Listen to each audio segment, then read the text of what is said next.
Okay, welcome back. In the previous video we talked about a bunch of different ways of how to describe different organic molecules to people.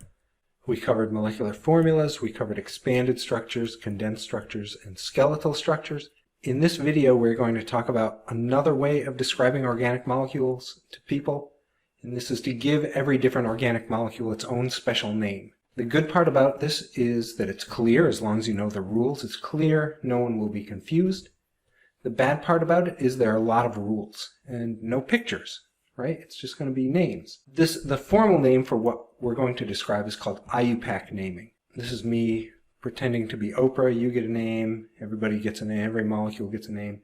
I don't know, people probably don't even know who Oprah is. She was famous back in the day. She's probably still famous now, but I'm kind of an old fart. All right, so IUPAC naming. IUPAC stands for the International Union of Pure and Applied Chemistry, so believe it or not, chemists have their own union.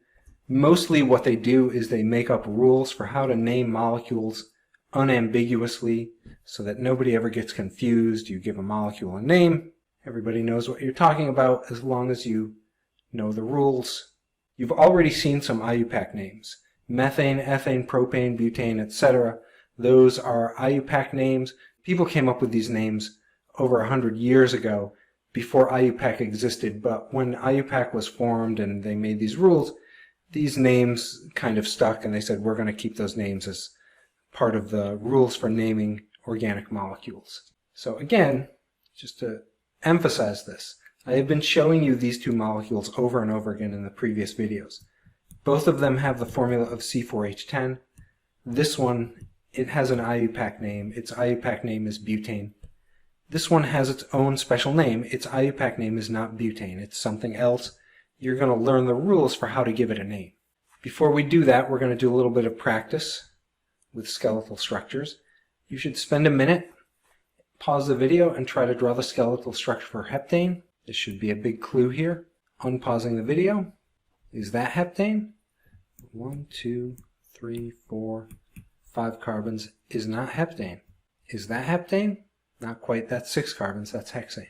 That is heptane. 7 carbons in a row. 1, 2, 3, 4, 5, 6, 7. I'm going to ask a silly question. Is this heptane? You can pause the video and think about that. Unpausing. I believe it is heptane. 1, 2, 3, 4, 5, 6, 7. Yep, 7 carbons in a row. It is heptane. Now, I might call this ugly heptane, but it's still heptane. And there's an important point that I want to emphasize here. These molecules, they can bend and they can twist.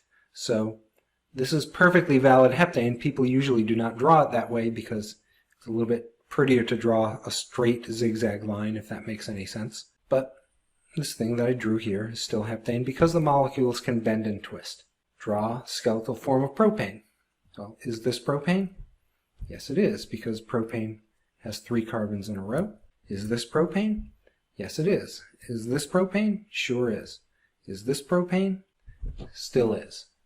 So all of those are just different ways of writing the skeletal form of propane. Now remember, there are carbons and hydrogens stuck on those molecules that we are drawing. Now we're going to talk about a more complicated type of alkane, and we're going to cover some IUPAC naming rules with this more complicated type of alkane. Before we get there, this is the expanded structure for propane.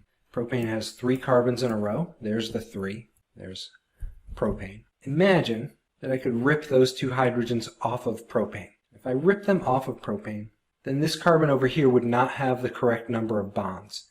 Every carbon needs 4 bonds, and if I rip those H's off, then this carbon only has 1, 2, 3 bonds.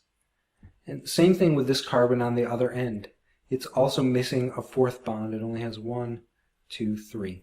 So if I rip those hydrogens off, this is not a happy molecule. It is unstable. But what I could do is I could connect the 2 carbons to each other. And if I connect the 2 carbons to each other after I rip these hydrogens off, I make this molecule over here. It used to be 3 carbons in a row, but now the 3 carbons kind of wrap around and connect to each other in a triangle. Now, I'll ask a question. You can pause and think about this. Is this propane? If you unpause the video, the answer is that this is not propane, because propane used to have those 2 extra hydrogens. And so this thing is C3H6. Propane is C3H H8. So just by looking at the formulas, we know they're not the same. They're not the same thing. This thing needs its own special name. It is not propane. If we wanted to draw the skeletal structure of whatever that molecule is, we would just draw a triangle. What is the name of this molecule here? Well, it's pretty simple, actually. Not that I expect you to know this, I'm just telling you what the simple name is. It's called cyclopropane. So it's propane, but it has this prefix stuck onto it, cyclo. Cyclo means that the first and the last carbons, they wrap around and connect to each other.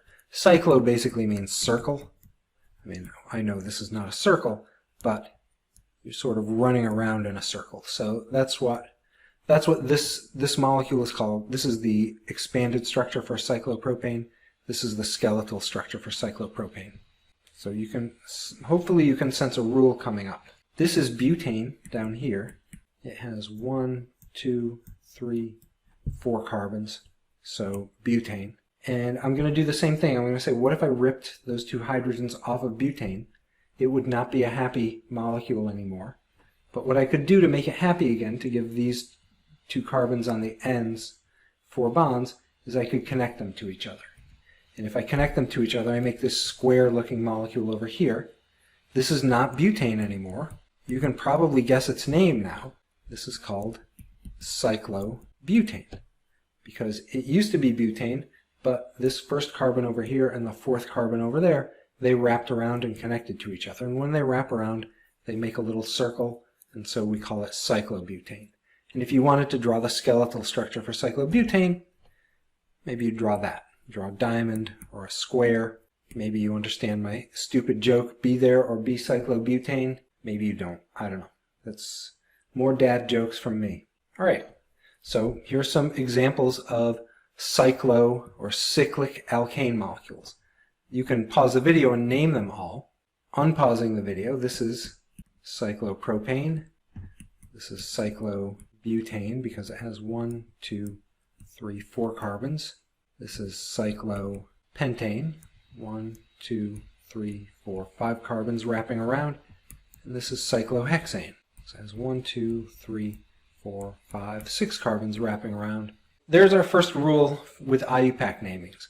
When you have an alkane molecule and the first and the last carbons wrap around to connect to each other, the way to name it is you put the prefix cyclo in front of its alkane name. What you should be able to do, you should be able to name the simple alkanes and recognize them from 1 to 10 carbons, including the ones that wrap around and have cyclo as the beginning part of their name. So a little bit more practice, you can pause the video and draw the skeletal structure for pentane. Unpausing the video, that is pentane. 1, 2, 3, 4, 5 carbons. Pentane has 5. What's the IUPAC name of this molecule? Again, you can pause the video and think about that. Well, 1, 2, 3, 4, 5, 6, 7, 8, 9 carbon atoms.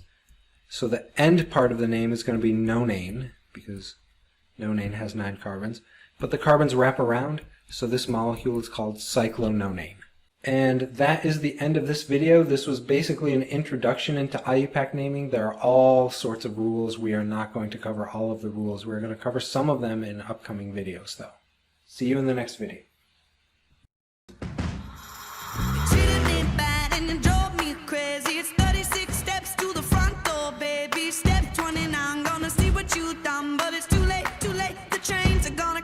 You want my love, you say you need my desire. You got $1 million, but you still can't buy it. Death 29 and the end has begun, but it's too late, the change is gonna come.